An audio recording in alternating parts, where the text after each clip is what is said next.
کسی دور دراز گاؤں میں ایک غریب مولوی رہتا تھا۔ وہ اس گاؤں کی چھوٹی سی اکلوتی مسجد کا امام تھا اور نماز کے علاوہ گاؤں کے بچوں کو قرآن بھی پڑھاتا تھا۔ اس کی بیوی گاؤں کی بچیوں کو مدرسہ پڑھاتی تھی، جس سے ان کا گزر بسر ہو جاتا تھا۔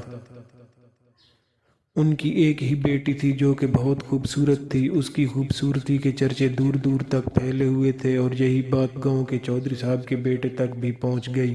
اس نے موقع کی تلاش شروع کر دی کہ کسی طرح ایک بار اس حسین لڑکی کو دیکھ لے کہ آخر اس کا کتنا زیادہ حسن ہے۔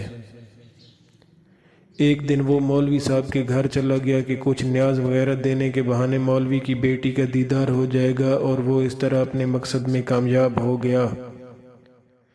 جب امام صاحب مسجد میں نماز پڑھا رہے تھے تو اس نے دروازے پر دستک دی اور مولوی کی بیٹی کی آواز آئی، کون؟ اس نے کہا اس کے پاس کچھ سامان ہے جو چودھری صاحب نے بھیجا ہے، وہ لے لیں۔ لڑکی نے کہا آپ دروازے میں رکھ دیں، میں اٹھا لوں گی۔ لڑکے نے سامان رکھا اور وہیں انتظار کرنے لگا۔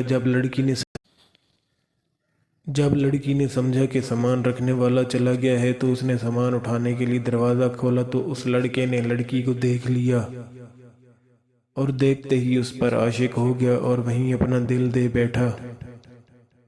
لڑکا گھر آیا اور ضد پکڑ لی کہ اس نے شادی کرنی ہے تو مولوی کی بیٹی ہی سے کرنی ہے۔ چودھری صاحب اس رشتے کے حق میں نہیں تھے۔ انہوں نے بیٹے سے کہا کہ میں جا کر مولوی صاحب سے بات کرتا ہوں۔ چودھری صاحب آئے اور مولوی صاحب سے کہا کہ میرا بیٹا شراب پیتا ہے، جوا کھیلتا ہے اور ہر برائی ہے اس میں اپنے بیٹے کے لیے آپ کی بیٹی کا رشتہ مانگنے آیا ہوں۔ اگر آپ انکار کر دیں گے تو میں ہنسی خوشی چلا جاؤں گا، یہ نہ سوچئے گا کہ میری ناراضگی آپ کی زندگی میں کوئی خلل ڈالے گی۔ اب ظاہری بات ہے مولوی صاحب نے انکار ہی کرنا تھا، سو کر دیا۔ چودھری صاحب گھر گئے اور بیٹے سے کہا کہ مولوی صاحب نے انکار کر دیا ہے اور اب دوبارہ کبھی اس گلی سے بھی گزرنے سے منع کیا ہے، اور اب دوبارہ تم اس گلی سے بھی مت گزرنا۔ لڑکے کو بہت غصہ آیا کہ اتنی دولت، عزت اور شہرت کے باوجود مولوی صاحب نے رشتہ کیسے ٹھکرا دیا، میں اس کا انتقام ضرور لوں گا۔ خدا کی کرنی ایسی ہوئی کہ مولوی صاحب کی بیٹی بیمار ہو گئی اور اسے پیٹ میں شدید درد شروع ہو گیا۔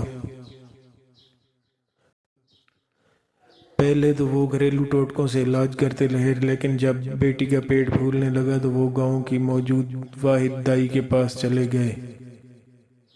کیونکہ اس وقت الٹرا ساؤنڈ وغیرہ اور جدید آلات تو تھے نہیں، لہٰذا دائی نے بچی کی نبض چیک کی، پیٹ درد کی شدت کا جانچتے ہوئے بتایا کہ آپ کی بیٹی حاملہ ہے۔ مولوی کے گھر میں تو جیسے کوہرام مچ گیا، ایک قیامت آن پڑی۔ مولوی نے بیٹی کو بہت مارا پیٹا کہ کس کے ساتھ منہ کالا کروا کر آئی ہے، کس کا بچہ تیرے پیٹ میں ہے۔ ایک دو بار اسے قتل بھی کرنا چاہا لیکن ماں بیچ میں آ گئی۔ ماں کو یقین تھا کہ اس کی بیٹی بے گناہ ہے، وہاں ان کی بیٹی بھی اس سخت امتحان پر اللہ سے امید لگا کر بیٹھی تھی کہ کوئی معجزہ ہی اسے ناکردہ گناہ سے نکال سکتا ہے۔ ادھر چودھری کے بیٹے نے جب دو تین بار مولوی کی بیٹی کو دائیے کے پاس جاتا دیکھا تو دائیے کے پاس چلا گیا، تھوڑی سی رقم ادا کی تو دائی نے ساری بات اگل دی۔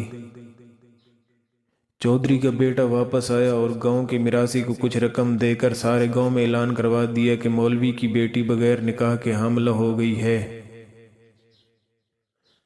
گاؤں کی عورتیں مولوی کے گھر آنے لگیں اور پوچھنے لگیں کہ ایسا کیا ہو گیا ہے کہ بیٹی کو یہ گناہ کرنا پڑا، اس کی شادی کیوں نہ کروا دی، کس کے ساتھ منہ کالا کیا۔ غرض جتنے منہ اتنی باتیں۔ گاؤں کی پنچایت نے مولوی صاحب سے امامت واپس لے لی اور انہیں 1 ماہ کا وقت دیا کہ وہ اپنی رہائش کا بندوبست کسی اور گاؤں میں کر لیں۔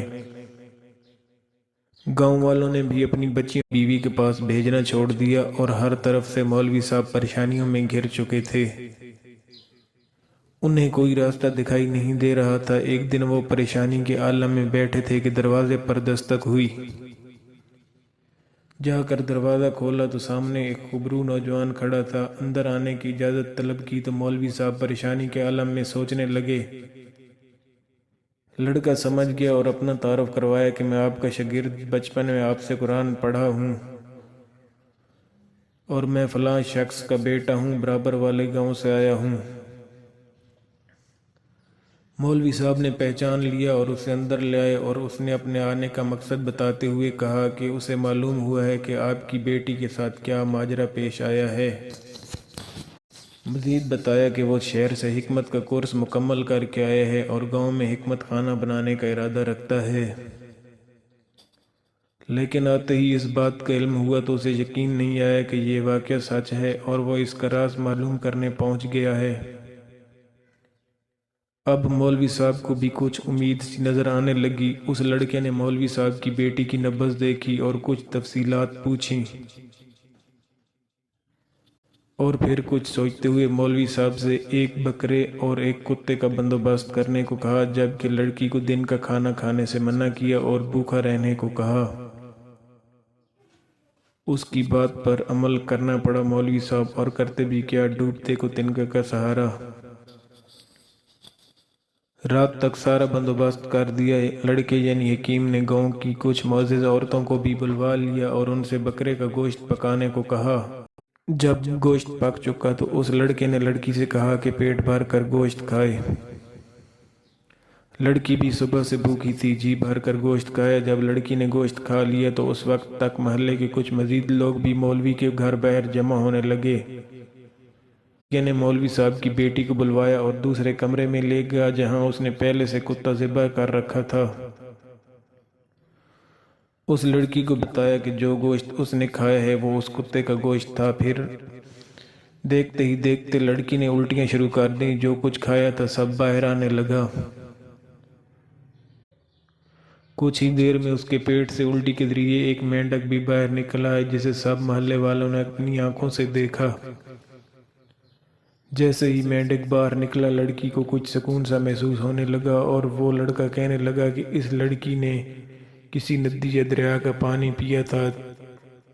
اس وقت چھوٹا سا مینڈک کا بچہ اس کے حلق کے ذریعے پیٹ تک جا پہنچا، اور جب وہ مینڈک کا بچہ بڑا ہوا تو اسے تکلیف شروع ہو گئی اور پیٹ بھی پھولنا شروع ہو گیا۔ گاؤں والے اس لڑکے کی ذہانت اور حکمت دیکھ چکے تھے اور اس لڑکی کی پاکدامنی بھی اس سب پر واضح ہو گئی۔ مولوی صاحب نے اس لڑکے کے اصرار پر اپنی بیٹی کا نکاح اس نوجوان سے کر دیا اور یوں وہ ہنسی خوشی اپنی زندگی بسر کرنے لگے۔